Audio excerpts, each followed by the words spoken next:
Hello and welcome to the West London Sport QPR podcast. Yep, you wait ages for one to come along and then two come at once. Here we are again, just after the morning after the Oxford game, the very, very important win at Oxford. 4 points from two games, a good return from two very, very important games. We're actually going to start with Marty Cifuentes' comments after the Oxford game. For those who haven't heard it, we'll run it now. Here's what he had to say. The excellent Dan Evans with the questions for us. Marty, can we start with the run down the touchline at the end? What was going through your mind there? I think that I've been struggling with my calf, and I think that probably I pulled it again. So I think it's a lot of emotions over the last weeks. It's been very difficult, and the way we celebrate with all the team, I think it was just a good summary on how this week is. You got the yellow card. You think that was a bit harsh, or? It's probably well deserved because my pace was terrible. So.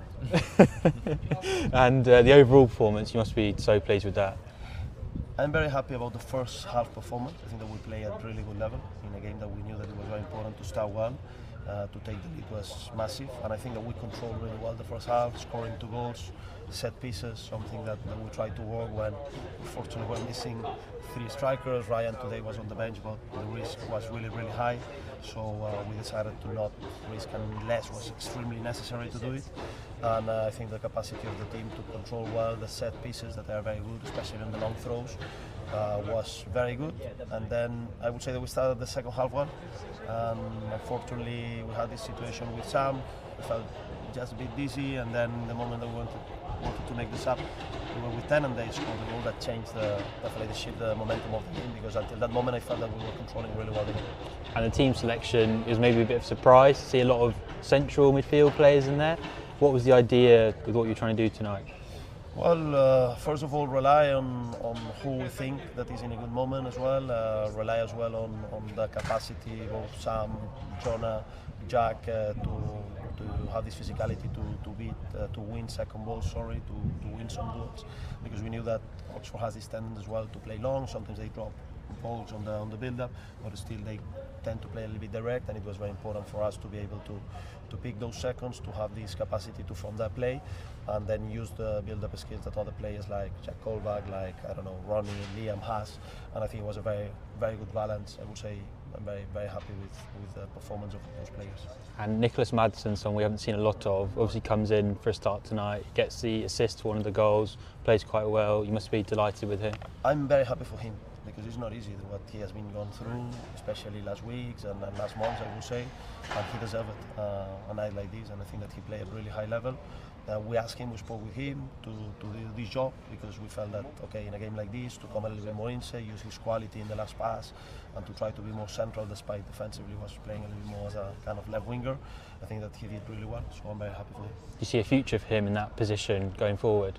As I always say, it depends on who plays around. So it depends on the game, it depends on where the space is, or whether we want to occupy the spaces depending on the defensive organisation of the position. But definitely he did well today, and I think his goal against Luton as well in the first half of the season was playing some minutes as a left winger, so we'll see. And Dan Benny, first start I think tonight, how do you think he did?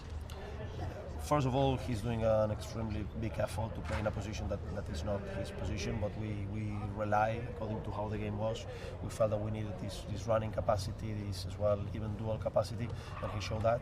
So it was about stretching the centre halves that are very strong on duels, the centre halves, but Danny has this capacity to run a lot in behind and to stretch the position. I think it was important. So I'm not saying that he will have a future as a striker, who knows, but one of his strengths is that he can occupy a lot of positions. Last season he played already in Australia a couple of games as a striker, but more playing with 2 strikers. He has played a lot as a winger, as an 8. He played on the Australian under-20s. They won the Asian Cup as a right fullback, so he's a player that has definitely this capacity. And how Sam feels? Yeah, I don't know. I need to speak with the doctors and see how he feels, but hopefully it's not. And did Paul Smith have a problem as well? He was struggling a bit with his hamstring, but I hope that is nothing important. But it feels like Ken was a little more complaining about his hamstring. And do you have any players you expect to have back for the weekend? Well, as I said, hopefully Ryan will be in a slightly better position. It's not many days, but let's see in 72 hours how much he can improve. And we'll see Cocky definitely back from his 3-game sanction, and hopefully, let's see if someone else, if medical department can do some magic. And I'm sure you're going to tell me that the job's not done yet, but you must be very pleased with the position you're in now compared to before the games yesterday. I'm very happy about the performance. I'm very happy about the result. I'm very happy about the fans who came here, and hopefully they can enjoy the result. But the job is not done. Yesterday I received a lot of messages on how unlucky we are, Luton in the last minute and someone else Cardiff in the last minute. And I said, look, I see today's performance, today's game as an opportunity to increase the distance on 2 points. And that's exactly what the team did. So we just need to keep pushing. It's 6 games left. We need the best of everyone. 5 games left, and keep pushing. Cheers, Marty. Thank you. So there you go. So Kev, you were at both games. I think we spoke last week about the importance. Everyone knew the importance of them. It was a job well done, right? Yeah, I mean, when we spoke about it last week, I think I predicted a win at home and a draw away. But it came the other way round. I went to both games. Weren't the greatest spectacle, especially Saturday against Cardiff. Was, I have to say, the first half was one of the poorest first halves I've seen down at QPR for a while, and that goes for Cardiff as well. And I feared for the worst last night after that performance, but a tremendous effort last night from the team, and a great 3 points, and a very much needed 3 points that gives us, I think, enough points to stay up. People will say we might need 1 or 2, but I think, I'm looking at the teams, and I'm looking at Cardiff and Oxford on Saturday and last night. I have to say, 2 very poor teams, and I'll be very surprised if we don't finish above them when the season is finished. Sam Field, you said that you thought the team were missing badly. I think he showed it in the 2 games, and they struggled without him last night. But by the time he went off, thankfully for Rangers, he had a big impact on the game. It was, I thought he was great in that more advanced role, which I've never really been convinced it is for him. But he definitely did well in it last night, Kev. I thought he was outstanding. Yeah, I thought he really did play like as a second striker yesterday, last night.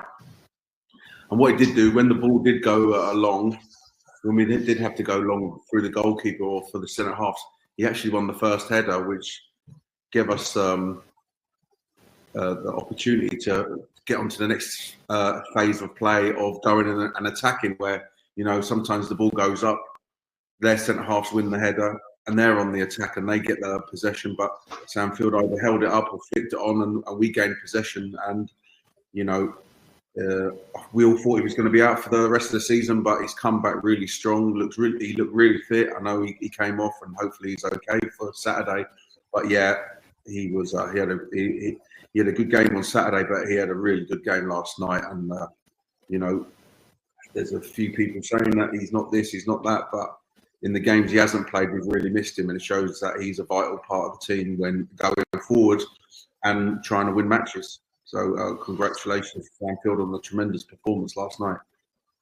It looks like he won't play against Bristol City. Actually, he had quite a bad concussion. Turned out last night, Kev.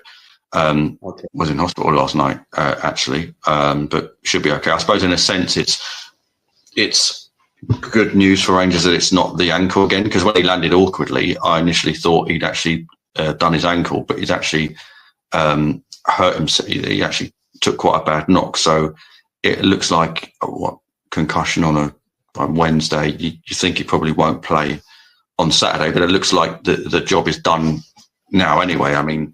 49 points, 1 more should do it. You'd think now that after those points, Rangers are pretty much safe now, you'd say, wouldn't you? Yeah, I'd say so. We talked about it last week, and I sort of said 2 or 3 points would be enough. We've collected 4 since then. I think it's enough, maybe 1 point, but the team's down there. They're fighting for their lives, and like we were in the last 2 games, fighting for our lives, and they might pick up the odd result. But was it 5 games left? I think we've done enough. But last night's win was absolutely vital, because if Oxford would have won, that would have got them closer, and the teams below us getting closer. So we've got a bit of a breathing space, and hopefully, so a few of their injured lads are coming back soon. So, you know, maybe 1 point just to be automatically safe. But looking at it now, I think we're safe. Take nothing away from the performance, and some might not like me saying this, but we're helped by a couple of total non-performances. Rangers, weren't they? I mean, Cardiff and Oxford, they were shocking, I've got to say. Yeah, I mean, like I said, the first half against Cardiff was, I don't know, both teams were really as bad as each other. I actually thought Cardiff were a bit better in the second half, and we've done well to stick it out and get a draw and keep a clean sheet. Liam Morrison's come back in the team, and you know, shout out to him. He looks with Ronnie Edwards. They look really a solid pairing at the back. So you know, bodes well for Liam Morrison for the future. Oxford last night, yeah. I mean, I really did think they would come out the traps really quick. You know, sort of a relegation 6-point, the crowd behind them. But it wasn't to be. We started really well. We sort of dominated possession.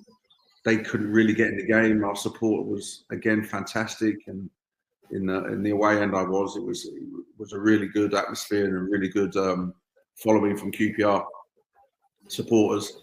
And yeah, we sort of dominate possession, and then the goal from the corner. I mean, their keepers, you know, he'll be looking at that and flapping. But sometimes you need a little bit of luck, and we got it. Maybe in the second goal or their own goal. Then it came on top a little bit in the second half when they got that goal when Sam Field come off.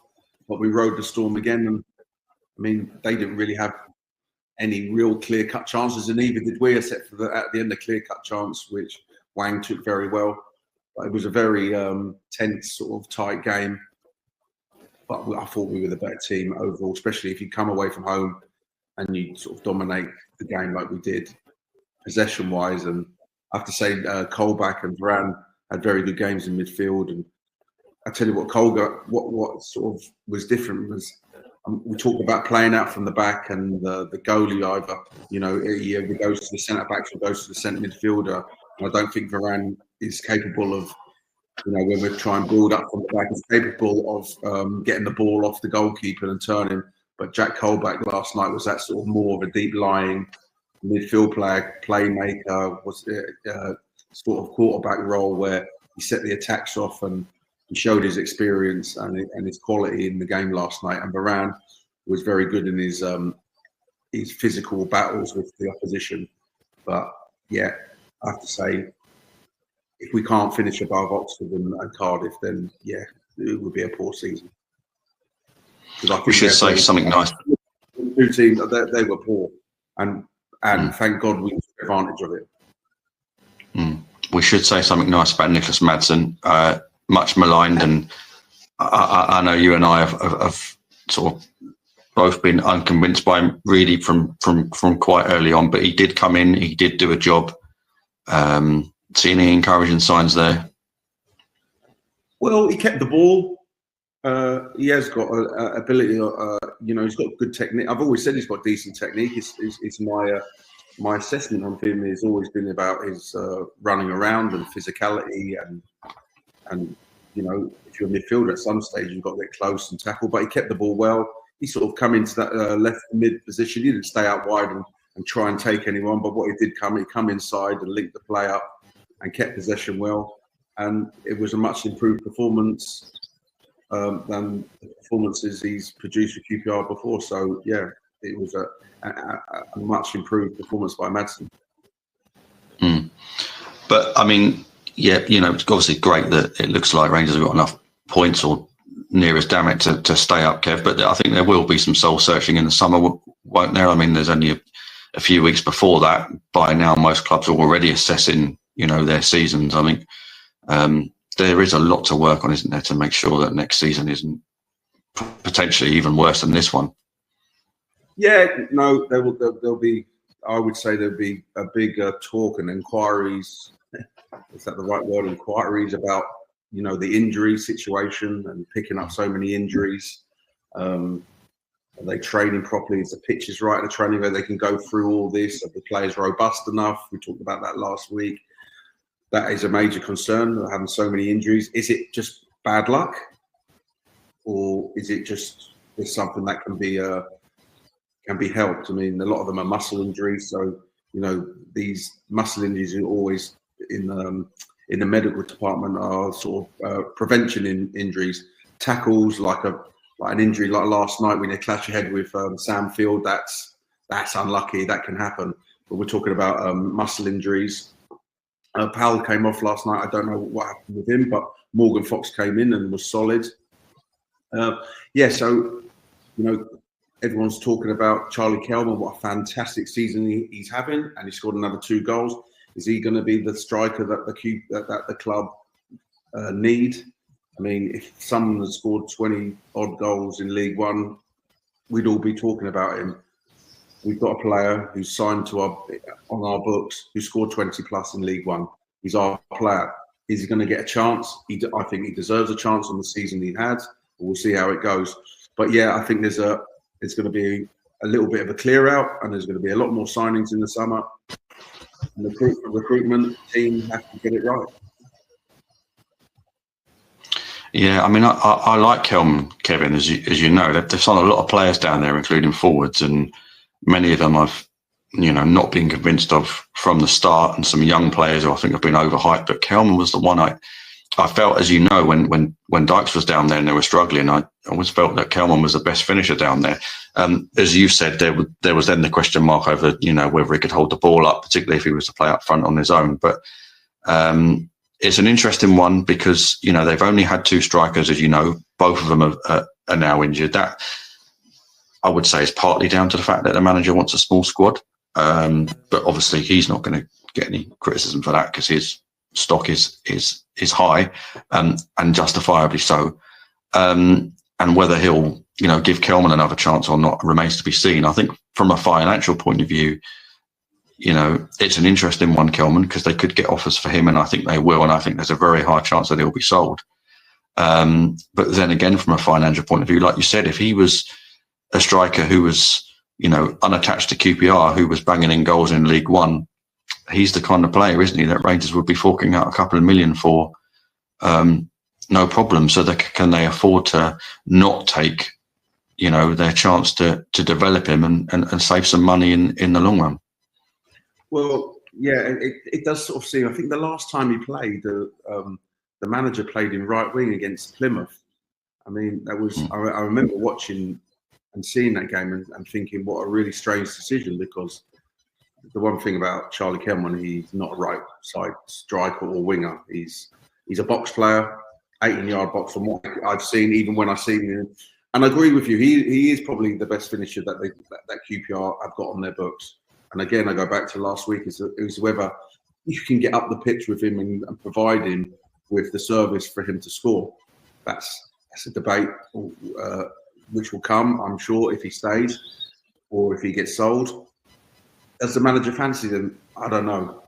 It seems like he doesn't, because he sent him out on loan, and we only had 2 strikers at the start of the season who were sort of, Salah and Frey, 2 really number 9s, and Kelman was probably the 3rd number 9. Lloyd, I always thought you'd have thought at the start of the season Lloyd would have went out on loan, and Colley and Kelman would have stayed because he had more experience. But it was the other way around. It's worked out for Kelman with his performances this season. So very interesting to see whether he stays or goes, and whose decision is it going to be? Is it going to be the club's decision to sell him, or is it going to be the manager's decision saying, I want him in the squad?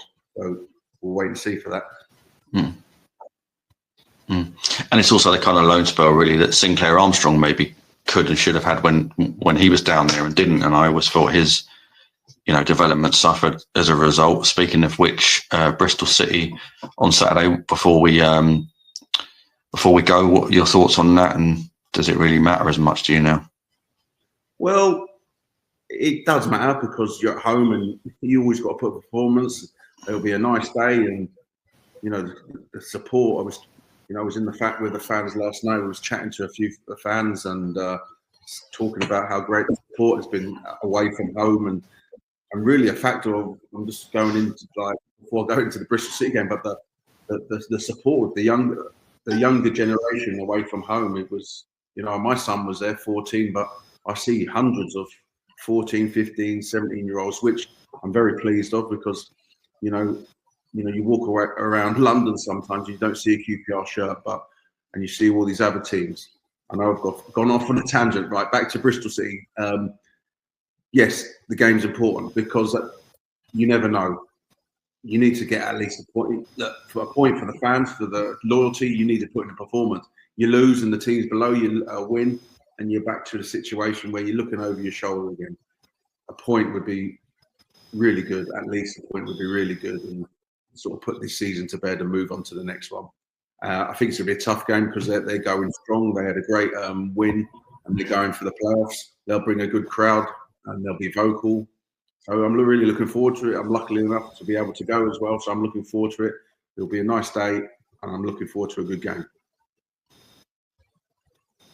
Nice one, Kev. We'll end it there. We'll hopefully get another pod out next week. We are looking to do them pretty regularly now, but a lot of them will be audio only. So if you don't already, do find us on Spotify, Apple, or wherever you get your podcasts, and we'll pop up there fairly regularly, I hope. But for now, cheers.